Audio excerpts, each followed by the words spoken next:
Hello दोस्तों, आपके अपने YouTube channel update TET CTET में आप सभी का स्वागत है। दोस्तों, आज हम देखने वाले हैं आपके डीएलएड थर्ड सेमेस्टर सामाजिक अध्ययन के अति लघु उत्तरीय प्रश्नों को। और दोस्तों, आपको बता दें कि इससे पहले कि हमने 2 वीडियो अपलोड की हैं जिसमें हमने 200 जो बहुविकल्पी प्रश्न है, वस्तुनिष्ठ प्रश्न है दोस्तों, उसको डिस्कस किया है। दोस्तों, जो है 200 प्रश्नों को मैंने 2 वीडियो में जो है डिवाइड करके डाला था ताकि वीडियो लंबी ना हो। पार्ट 1 और पार्ट 2 दोस्तों, उसकी जो है आपको लिंक प्लेलिस्ट में मिल जाए, यानी कि डिस्क्रिप्शन बॉक्स में आप जाके देख सकते हैं, या फिर दोस्तों चैनल पर जाकर प्लेलिस्ट में जो है बहुविकल्पी अति लघु उत्तरीय प्रश्न से नाम से प्लेलिस्ट है, उसमें जाकर भी आप देख सकेंगे। तो दोस्तों, आज हम जो है जितने भी हो सकते हैं इसमें अति लघु उत्तरीय प्रश्न कराते जाएंगे। जैसे दोस्तों मुगल काल और मराठा शक्ति एवं जो है विदेशी कंपनियों का आगमन, इन सब से जो है जितने भी अति लघु उत्तरीय प्रश्न बनते हैं इसमें आपको करा देते हैं। क्योंकि दोस्तों आपको पता होगा इसमें आपके 15 जो है अति लघु उत्तरीय प्रश्न एवं 15 आपके वस्तुनिष्ठ प्रश्न आते हैं। तो दोस्तों, मैं चाहूँगा कि आपसे कोई भी प्रश्न ना छूटे। इस प्रकार से जो है हम सभी महत्वपूर्ण प्रश्नों को इसमें हम देखेंगे। और दोस्तों, जो प्रश्न बार बार आते हैं उन्हीं प्रश्नों को हमने इसमें लिया है। तो चलिए दोस्तों स्टार्ट करते हैं। और दोस्तों, यदि आप सामाजिक अध्ययन की जो है टॉपिक वाइज वीडियो देखना चाहते हैं तो हमारे चैनल पे जो है डीएलएड थर्ड सेमेस्टर करके सामाजिक अध्ययन नाम से प्लेलिस्ट है, वहाँ जाकर दोस्तों आपको बेहतरीन से बेहतरीन वीडियो उपलब्ध हैं। जैसे कि पहले आपका मुगल साम्राज्य का अभ्युदय, फिर बाबर, हुमायूं, अकबर, जहांगीर, शाहजहां, औरंगजेब, बहादुर शाह जफर, इस प्रकार से जो है चैप्टर वाइज यानी क्रम वाइज आपको हर एक वीडियो उपलब्ध होगी। तो चलिए दोस्तों हम स्टार्ट करते हैं अति लघु उत्तरीय प्रश्न। देखिए, जैसे कि आप देख रहे होंगे दोस्तों कि पहला प्रश्न है कि मुगल काल में स्त्रियों की दशा कैसी थी। अगर इस प्रकार का प्रश्न आपसे आता है तो देखिए, मुगल काल में स्त्रियों की दशा संतोषजनक ना थी। समाज में देखिए कैसी प्रथाएं थी। पर्दा प्रथा, सती प्रथा, बहु विवाह एवं जौहर प्रथा आदि का प्रचलन था। आपको पता होगा दोस्तों कि जो चित्तौड़ था, यानी कि जो महाराणा प्रताप का जो गढ़ था, तो दोस्तों जब वहाँ में जो है एक जो है जौहर हुआ था। आपको पता होगा दोस्तों जौहर प्रथा चलती थी। तो उन जो स्त्रियां थी, वहाँ की रानियां थी, उन्होंने क्या किया था दोस्तों, जौहर किया था। कि वह जो है जौहर क्या होता है कि दोस्तों जैसे युद्ध होता है और उनको पता चल जाता है कि युद्ध में हमारे राजाओं की पराजय हो गई, तो दोस्तों वह किसी भी इस प्रकार के जो है कुंड बना लेती हैं दोस्तों। उसमें जो है यहाँ पे अग्नि जला लेती हैं दोस्तों। यहाँ पे अग्नि जलाने के बाद सब इस कुंड में गिर पड़ती हैं, यानी कि उसमें ही कूद जाती हैं, उसमें जलकर राख हो जाती हैं। इसी को दोस्तों हम जौहर प्रथा कहते हैं।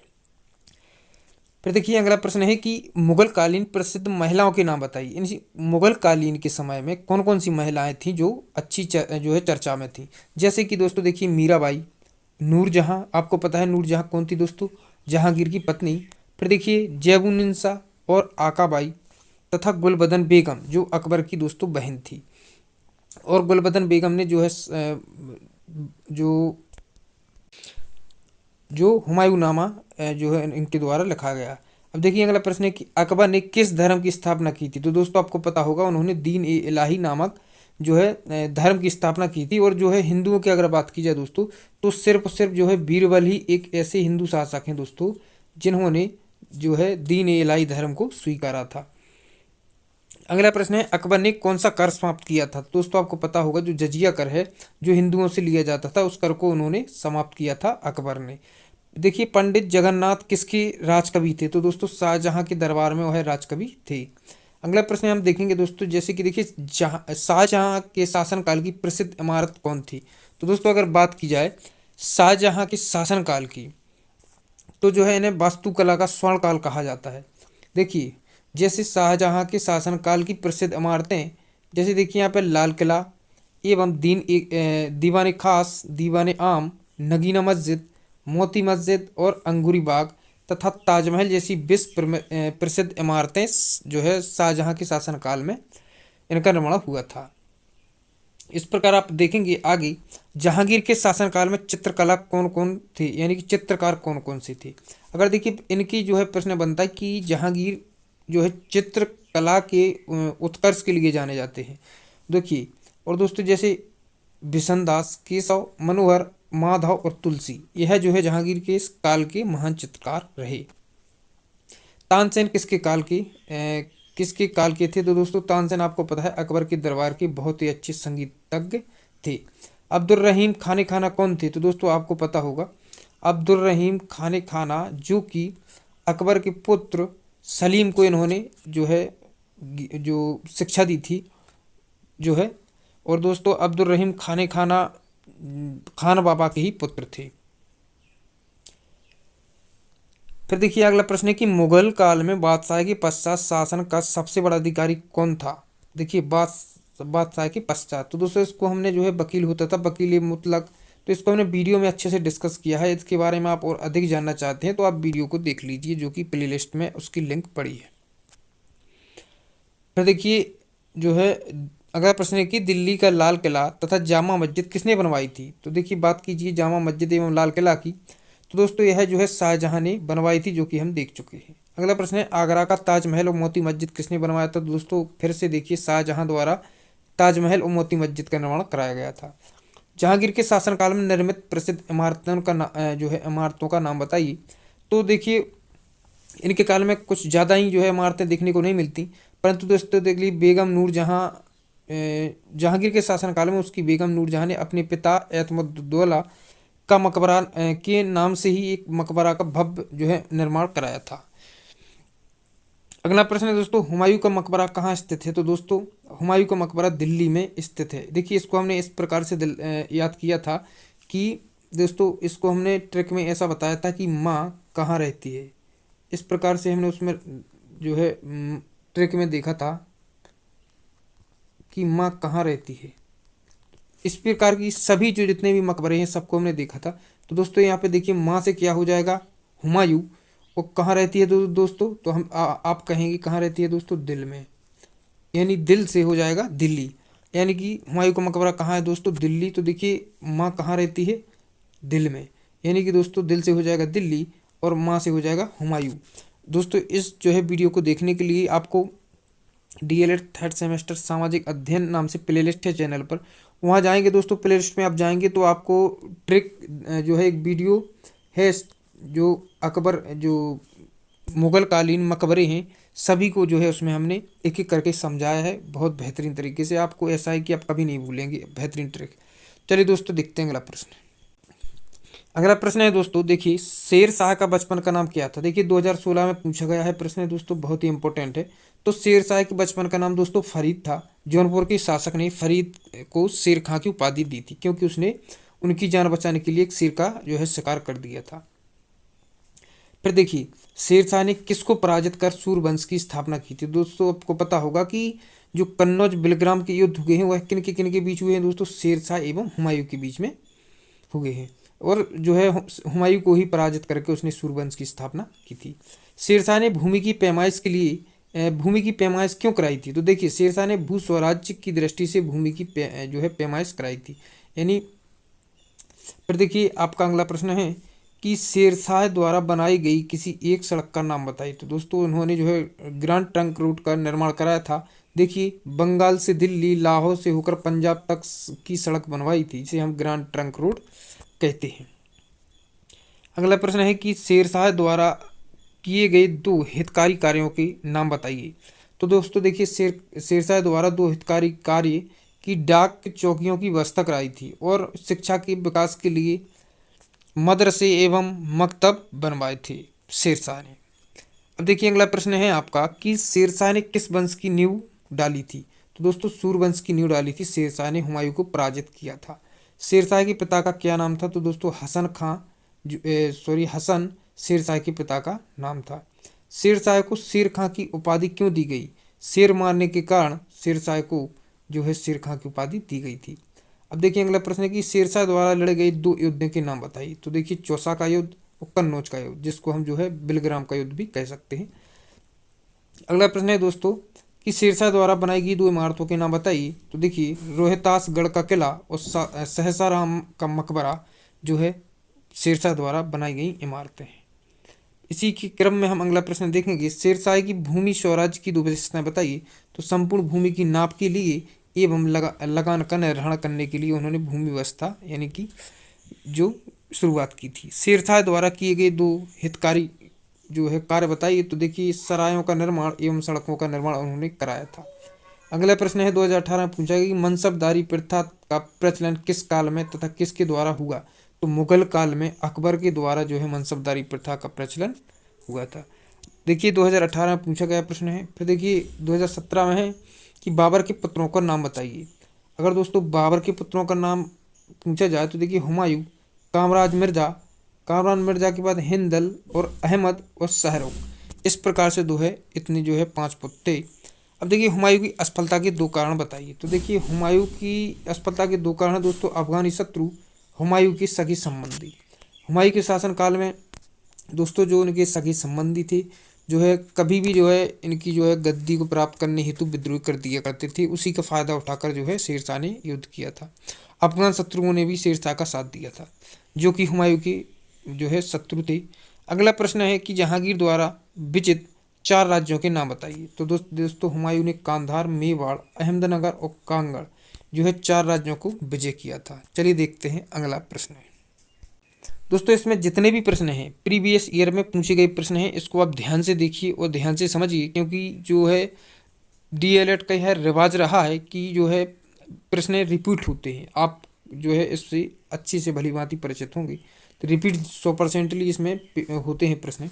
अगला प्रश्न है कि औरंगजेब ने दक्षिण भारत में किन राज्यों पर आक्रमण किया था। अगर बात की जाए औरंगजेब की तो देखिए बीजापुर एवं गोलकुंडा जो कि दक्षिण भारत में स्थित हैं, उन राज्यों पर इसने आक्रमण किया था। देखिए पूछा गया है 2017 में। अगला प्रश्न है हल्दी घाटी का युद्ध कब और किसके बीच हुआ। तो दोस्तों आपको पता होगा हल्दी घाटी का युद्ध कौन भूल सकता है। यह युद्ध 8 जून 1576 को महाराणा प्रताप एवं अकबर के बीच हुआ था, जो बहुत ही भयानक युद्ध हुआ था। अगला प्रश्न है कि हुमायूं और शेरशाह के बीच कौन कौन से युद्ध हुए। तो देखिए हुमायूं एवं शेरशाह के बीच निम्न 2 युद्ध हुए थे। एक तो 1539 में चौसा का युद्ध और 1540 में कन्नौज का युद्ध। और दोस्तों अगर हुमायूं, शेरशाह एवं आप महाराणा प्रताप अकबर के बारे में अच्छे से जानना चाहते हैं तो आपको वीडियो जरूर देखना चाहिए, जो कि हमने chapter wise topic wise video को अपलोड किया है।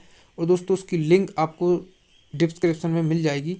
डीएलएड 3rd सेमेस्टर करके सामाजिक अध्ययन नाम से प्लेलिस्ट है, वहाँ जाकर आप सभी वीडियो को देखिए, बहुत ही अच्छी वीडियो है। चलिए देखते हैं अगला प्रश्न। काबूलियत किसे कहते हैं। अगर बात की जाए काबूलियत की तो देखिए किसानों द्वारा अपनी भूमि एवं उस पर दिए लगान का विवरण सरकार को जो है लिखित रूप में देने को काबूलियत कहा जाता है। देखिए अगला प्रश्न है कि भारत में मुगल वंश की नींव किस शासक द्वारा डाली गई थी। दोस्तों तो आपको पता होगा बाबर द्वारा। चौसा का युद्ध किसके मध्य हुआ था। तो दोस्तों चौसा, बिलग्राम या कन्नौज कोई भी युद्ध पूछे तो आप कह देंगे कि शेरशाह एवं हुमायूं के बीच हुआ था। अगर पूछा जाए हल्दी घाटी का युद्ध तो अकबर और राणा प्रताप के बीच हुआ था। और दोस्तों अगर पूछा जाए पानीपत का प्रथम युद्ध तो आप कहेंगे कि बाबर और जो है इब्राहिम लोदी के द्वारा हुआ था। चलिए देखते हैं अगला प्रश्न। चौसा जो है चौसा का युद्ध हो गया। फिर देखिए अकबर के कार्यकाल में आमिल का क्या अर्थ है। पूछा गया है प्रश्न। राजस्व वसूली हम जो है अकबर के शासनकाल में आमिल का अर्थ होता है। जहांगीर द्वारा लिखी गई आत्मकथा का नाम क्या है। दोस्तों तो जो कि जहांगीर द्वारा लिखित आत्मकथा है। दीवाने खास दीवाने आम किस शासक द्वारा बनाए गए। तो दोस्तों आपको पता होगा, सिंपली आप कह देंगे शाहजहां के द्वारा। चलिए देखते हैं दोस्तों इसकी क्रम में हम अगला प्रश्न है। देखिए दोस्तों इनसे आपके बहुत प्रश्न बनते हैं, जैसे कि मुगल काल की प्रमुख ऐतिहासिक इमारतें, उनके निर्माताओं के नाम लिखिए। दोस्तों मेरे हिसाब से तो इसको आप जो है नोट कर लीजिए, क्योंकि यह जो है बार बार आपके प्रश्नों में पेपर में आते हैं। और दोस्तों इनसे हर बार जो है प्रश्न बनता ही रहता है, इसलिए इसको अच्छे से याद कर लीजिए वास्तव में किसका जो है कौन कौन सी इमारतें का निर्माण कराया। अब देखिए अगला प्रश्न है बाबरी मस्जिद का निर्माण किसने कराया था। तो आप कहेंगे बाबर ने। फिर देखिए अगला प्रश्न है कि दीन ए पनाह हुमायूं द्वारा निर्माण कराया गया। आगरा का लाल किला। तो दोस्तों आ से अकबर और आ से आगरा का लाल किला। दोस्तों एक दिल्ली में लाल किला है, एक जो शाहजहां ने बनवाया था, एक आगरा में है। तो अगर आपसे पूछा जाए कि दिल्ली का लाल किला किसने बनवाया था, तो दिल्ली का आप अकबर मत कह देना, दिल्ली का शाहजहां ने, और आ से होगा आगरा, यानी आगरा का लाल किला होगा अकबर ने। बुलंद दरवाजा का निर्माण कराया था दोस्तों अकबर ने। एतमद्दौला का मकबरा, जो कि आपको पता होगा नूरजहां के पिता के नाम का मकबरा बनाया था जहांगीर द्वारा। अगला प्रश्न है ताजमहल। देखिए ताजमहल आगरा के किले की मोती मस्जिद किसने बनवाई थी दोस्तों? शाहजहां ने। अगला प्रश्न है कि दिल्ली का लाल किला किसने बनाया था? देखिए तो यह शाहजहां द्वारा बनाया गया था। अगर दिल्ली का पूछा जाए तो आप शाहजहां कहेंगे, आगरा का पूछा जाए तो आगरा का आप अकबर कहेंगे। आप कहेंगे इसमें अगर मैं भूल गया तो कि यह जो है आगरा का लाल किला और लाल किला यह है, लाल किला वह भी है। तो दोस्तों मैंने बताया है कि अगर आ से हो जाएगा आपका आगरा, आ से ही हो जाएगा दोस्तों अकबर। अब इसको तो ध्यान रख सकते हैं। जब दिल्ली का आ जाएगा तो माँ कहाँ रहती है? दिल दिल में, यानी माँ कहाँ रहती है? दिल में। माँ से हो जाएगा हुमायूं और दिल से हो जाएगा दिल्ली। सिंपल है। फिर चलिए देखते हैं, दिल्ली की जामा मस्जिद का निर्माण कराया था शाहजहां ने। फिर से चलिए और देखते हैं कि दिल्ली के लाल किले की मोती मस्जिद किसने बनाई थी? तो दोस्तों औरंगजेब के द्वारा बनवाई गई थी। लाहौर की बादशाही मस्जिद औरंगजेब के द्वारा निर्माण कराया गया था। इस प्रकार से दोस्तों बहुत ही इंपॉर्टेंट है, इसको आप अच्छे से नोट करके रख लीजिए कि जब भी एग्जाम हो उसको आप रिवाइज करके जाइएगा। मुगल काल की किन्हीं चार साहित्य कृतियों का उल्लेख कीजिए। मुगल काल की चार साहित्य कृतियाँ, इसको भी आप जो है नोट करके जरूर ही लिखिए दोस्तों, बहुत ही इंपॉर्टेंट है, पूछा जाता है। देखिए जैसे आप यहाँ पे देख रहे होंगे कि गंगा लहरी किसकी रचना है? यह पंडित जगन्नाथ की है। अकबरनामा किसने लिखा दोस्तों? अबुल फजल ने। रामचरितमानस तुलसीदास द्वारा। हुमायूंनामा दोस्तों गुलबदन बेगम। इस प्रकार से गुलबदन बेगम द्वारा लिखा गया। देखिए इसको आप अच्छे से याद करिए और नोट करके रखिए। हम देखते हैं अगला प्रश्न है, मुगल काल की चार इमारतों का नाम बताइए। तो इसमें आप कुछ भी लिख सकते हैं जो भी आपको याद हो, जरूरी नहीं कि आप ताजमहल ही लिखें या लाल किला ही लिखें। जो भी आपको याद हो वो लिख सकते हैं। बुलंद दरवाजा, हुमायूं का मकबरा, या फिर जो शाहजहां ने बनवाया हो, जो कि जहांगीर ने बनवाया हो या औरंगजेब ने बनाया हो। अगर पूछा जाए मुगल काल का तो आप कोई भी लिख सकते हैं। लाल किला लिख सकते हैं या आगरा का लाल किला, दिल्ली का लाल किला, एतमद्दुद्दौला एवं जो है फतेहपुर सीकरी, और जो है जो भी कुछ भी आप लिख सकते हैं। इस प्रकार से दोस्तों अगर पूछा जाए किसी शासक के बारे में कि इस शासक द्वारा बनाई गई इमारतों के नाम बताइए, तो दोस्तों आपको सिर्फ और सिर्फ उसी की बताना पड़ेगा। परंतु मुगल काल का आप कुछ भी, यानी कि चार पूछा है तो चार कोई भी बता सकते हैं। मुगल कालीन स्थापत्य कला की विशेषताएं बताइए। तो देखिए स्थापत्य कला की विशेषताएं, मुगल कालीन स्थापत्य कला देसी तथा विदेशी शैलियों का सम्मिश्रण थी। इनमें गुम्मद तथा मीनारों की प्रमुखता थी, मेहराब गोले होते थे और अलंकरण की प्रधानता थी। जहांगीर कालीन चित्रकला पर प्रकाश डालिए। देखिए जहांगीर के काल को जो है चित्रकला का स्वर्णकाल कहा जाता है। जहांगीर के शासनकाल में चित्रकला की विशेष उन्नति हुई। देखिए वह चित्रकला का पारखी था। चित्रकारों के नाम अका राजा, उसका पुत्र अब्दुल हसन, उस्ताद मंसूरी, फारूक बेग और बिशनदास आदि। जहांगीर स्वयं भी चित्रकला में रुचि रखता था, उसे चित्रकला का प्राण कहा जाता था। अब्दुल हसन उसका प्रमुख प्रसिद्ध जो है दरबारी चित्रकार था। फिर इस प्रकार से दोस्तों देखिए यह प्रश्न है बहुत ही महत्वपूर्ण है, इसको आप ध्यान से जो है लिख लीजिए, नोट कर लीजिए। देखते हैं अगला प्रश्न। चलिए दोस्तों देखते हैं मराठा शक्ति के अभ्युदय से जो कुछ प्रश्न लिए हैं उनको देखते हैं। पुरंदर की संधि किसके हस्तक्षेप से हुई थी? तो पुरंदर की संधि मुगलों के सेनापति जयसिंह के प्रभाव व शक्ति के कारण हुई थी। जो पुरंदर की संधि किस जो है हुई थी वह मुगलों के सेनापति राजा जयसिंह के प्रभाव की शक्ति के कारण हुई थी। शिवाजी का सिंहासनरोहण कब हुआ था? तो दोस्तों 1674 ईस्वी में वह सिंहासन पर बैठी थी। और दोस्तों अगर बात की जाए जन्म की, तो दोस्तों उनका जन्म जो है 1627 ईस्वी के लगभग हुआ था। शिवाजी की मंत्रिमंडल का नाम क्या था? तो दोस्तों आपको पता होगा 8 जो है अष्टप्रधान को हम कहते थे। अष्टप्रधान में मंत्रियों की संख्या कितनी होती थी? दोस्तों अष्टप्रधान होगी तो 8 ही होगी। देखते हैं अगला प्रश्न है, चौथ और सरदेश मुखी में क्या अंतर है? दोस्तों यह प्रश्न आपके पूरे पेपर का बहुत ही महत्वपूर्ण प्रश्न है कि जो उनकी विशेषताएं थी दोस्तों, चौथ और सरदेश मुखी में क्या अंतर है। शिवाजी के समय में राज्य की आय के 2 साधन हुआ करते थे। पहला साधन चौथ था, यह पड़ोसी राज्यों आय का चौथा भाग होता था। यह कर उन मराठों सरदारों द्वारा किया जाता था जो शिवाजी के प्रत्यक्ष शासन के अधीन नहीं थी बल्कि स्वायत्त स्थित थे। आय का दूसरा प्रमुख साधन सरदेशमुखी होता था। यह प्रदेशों के से वसूला जाता था, यह प्रदेशों में वसूल किया जाता था। यह आय का 1/10 भाग हुआ करता था। यानी दोस्तों बाहरी आक्रमणों से रक्षा करने हेतु यह जो जो कर देते थे दोस्तों शिवाजी के लिए कि जो विदेशी आक्रमण होते थे उनसे यह जो है रक्षा किया करते थे उनकी। मराठा शक्ति का संस्थापक कौन था? तो दोस्तों आपको पता होगा शिवाजी जो है शक्ति के संस्थापक थे। मराठा शक्ति के जो संस्थापक थे शिवाजी थे, क्योंकि इनके पिता थे वह तो पहले ही जो है किसी दरबार में नौकरी किया करते थे। तो इनके जो मराठा शक्ति का जो संस्थापक माना जाता है शिवाजी को ही माना जाता है। दादा कोंडदेव कौन थे? तो अगर बात की जाए दोस्तों, दादा कोंडदेव इनके गुरु या शिक्षक हम कह सकते हैं, शिक्षक थे। पानीपत का तृतीय युद्ध किसके किसके मध्य हुआ है? अब देखिए पानीपत में 3 युद्ध हुए हैं। पानीपत का तृतीय युद्ध मराठों और अब्दालियों के बीच हुआ था, जिसमें अब्दालियों की विजय हुई थी। चलिए देखते हैं कि पानीपत के तीनों युद्ध किसके किसके मध्य हुए हैं। तो दोस्तों पानीपत का प्रथम युद्ध बाबर और इब्राहिम लोदी के द्वारा के मध्य प्रथम पानीपत का युद्ध हुआ था। अब देखिए प्रथम बाबर और इब्राहिम लोदी। दूसरा युद्ध हुआ था दोस्तों अकबर एवं हेमू के बीच।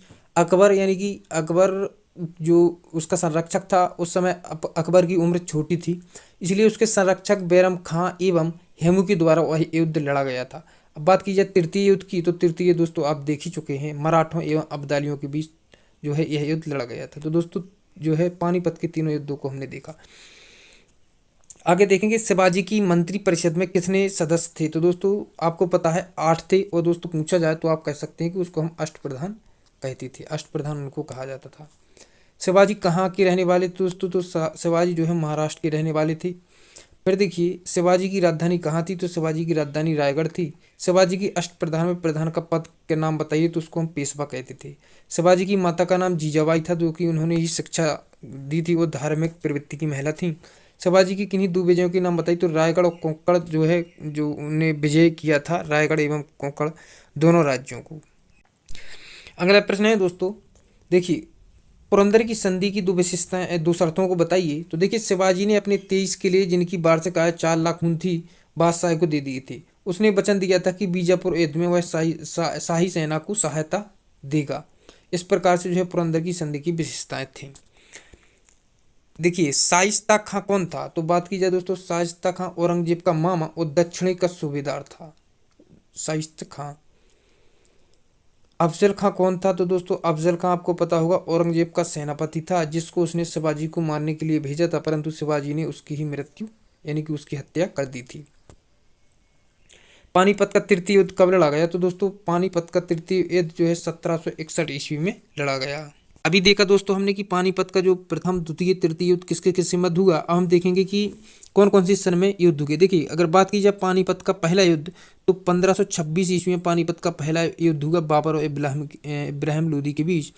और दोस्तों अगर बात की जाए दूसरे युद्ध की, तो देखिए 5 नवंबर 1556 को यह युद्ध हुआ था अकबर यानी कि बैरम खां और हेमू के बीच। फिर दोस्तों पानीपत का तृतीय युद्ध आपने देख ही लिया है, जो है 17 जनवरी एवं 1761 ईस्वी में लड़ा गया। इस प्रकार से दोस्तों हम देखेंगे अगला प्रश्न। देखिए 18वीं शताब्दी में भारत में व्यापार की क्या स्थिति रही? तो देखिए 18वीं सदी में भारत में व्यापार वस्तु निर्माण का विस्तार होता रहा, परंतु यूरोपीय देशों की तुलना में भारत विज्ञान जबकि प्रौद्योगिकी के क्षेत्र में ही नहीं, अन्य मामलों में भी पिछड़ रहा था। इस प्रकार से जो है 18वीं शताब्दी में व्यापार की स्थिति थी। शिवाजी की द्वारा लगाए गए 2 करों को बताइए। तो देखिए दोस्तों आप कह सकते हैं कि चौथ और सरदेशमुखी। जो चौथ का मतलब होता है दोस्तों, जो जिनकी भी जितनी आय होती है उसका 4वां भाग शिवाजी को देते हैं। सरदेशमुखी जो जब उनको सहायता की जाती थी, तो जो है उनको अपनी आय का 1% दिया जाता था। इस प्रकार से दोस्तों हमने देखे इसमें इतने प्रश्न। और दोस्तों हमने देखा मुगलकालीन और मराठों का अभ्युदय। अब कुछ प्रश्नों पर जो है नज़र डाल लेते हैं दोस्तों। जो है विदेशी कंपनियों का आगमन, उससे जो है जितने ही प्रश्न हैं इसमें हम देख लेते हैं। यह वीडियो आपकी बहुत ही महत्वपूर्ण वीडियो होने वाली है। देखिए कोलंबस ने कहाँ की खोज की? तो दोस्तों स्पेन निवासी, अगर पूछा जाए कोलंबस कहाँ के थे, तो स्पेन निवासी कोलंबस भारत की खोज करने निकला था, परंतु समुद्री मार्ग में भटक जाने के कारण वह भारत न आकर अमेरिका पहुंच गया। इस प्रकार से उसने कहाँ की खोज की थी? अमेरिका की खोज की थी। अब देखिए अगला प्रश्न है, वास्को डी गामा ने किस देश की खोज की? तो देखिए पुर्तगाल। अगर बात देखिए इसको आप ध्यान रखिए, यह प्रश्न आपसे बार बार पूछा जाता है कि अगर बात की जाए कोलंबस की तो आप कहेंगे स्पेन, अगर की बात की जाए वास्को डी गामा की तो आप कहेंगे पुर्तगाल। यानी पुर्तगाली था वास्को डी गामा। देखिए पुर्तगाल निवासी वास्को डी गामा अपनी लंबी जल यात्रा के दौरान अफ्रीका दक्षिणी छोर से होते हुए पश्चिमी तट के कालीकट बंदरगाह पहुंच गया। वह पुर्तगालियों को हिंद महासागर होते हुए पूर्वी द्वीप समूह का नया जलमार्ग मिल गया था। अब यूरोप और भारत के मध्य व्यापार पुनः आरंभ हो गए थे। इस प्रकार से दोस्तों वह जो है रास्ता खोजते खोजते जो है भारत आ पहुंचा था। देखेंगे इसी के क्रम में अगला प्रश्न है, पुर्तगालियों ने भारत में व्यापार कब प्रारंभ किया। तो देखिए दोस्तों पुर्तगालियों ने भारत में 1458 में ही जो है व्यापार प्रारंभ कर दिया था। अंग्रेजों ने भारत में व्यापार कब प्रारंभ किया, तो दोस्तों 1600 ईस्वी में उन्होंने प्रारंभ किया। डच भारत में कब आए थे, तो 1602 ईस्वी में जो है डच भारत आए थे। डेनिश भारत में कब आए, तो दोस्तों 1616 में डेनिश भारत आए। फ्रांसीसी भारत में कब आए, तो देखिए ध्यान दीजिए आप, फ्रांसीसी जो है 1664 ईस्वी में आए। इन सब डेटों को आप अच्छे से याद कर लीजिए कि अंग्रेज, डच, डेनिश, फ्रांसीसी भारत कब और कब उसने कार्य प्रारंभ किया। अब देखिए अगला प्रश्न है कि भारत में ईस्ट इंडिया कंपनी की स्थापना कब हुई। तो दोस्तों आपको इसको याद रखना चाहिए कि जो ईस्ट इंडिया कंपनी है उसकी स्थापना दोस्तों देखिए 31 दिसंबर 1600 ईस्वी में हुई। भारत में फ्रांसीसियों की असफलता के 2 कारण बताएगी। तो देखिए फ्रांसीसियों की असफलता के कारण है, कंपनी की आर्थिक दशा अच्छी नहीं थी। फ्रांसीसियों की, उनके कर्मचारी कंपनी के कार्यों में अधिक रुचि नहीं लेते थे। परस्पर मतभेद और एकता का अभाव था। फ्रांस की सरकार कंपनियों के मामले में उचित ध्यान नहीं देती थी। इस प्रकार से असफलता के महत्वपूर्ण कारण है। भारत से व्यापार करने वाले विदेशी देशों के नाम बताइए। तो देखिए पुर्तगाल, हॉलैंड, फ्रांस, इंग्लैंड, यह सब जो है भारत से व्यापार करने वाले देश हैं। भारत में अंग्रेज और फ्रांसीसियों के बीच संघर्ष के 2 कारण बताइए। देखिए अगर बात की जाए 2 कारणों की, तो भारत में व्यापारिक प्रतिस्पर्धा, यानी कि व्यापारिक का मतलब होता है दोस्तों, वह चाहते थे कि मैं सबसे आगे व्यापार करूंगा और मैं सबसे बड़ा व्यापार करूंगा, इनको मैं यहाँ से हटा दूंगा और मैं सिर्फ और सिर्फ अकेले हम ही व्यापार करेंगे। इस बात से जो है दोनों में युद्ध होता गया। अमेरिका के उपनिवेशों का अभाव था। इस कारण से जो है भारत में अंग्रेजों फ्रांसीसियों के बीच संघर्ष होता गया। अब देखेंगे दोस्तों हम अगला प्रश्न।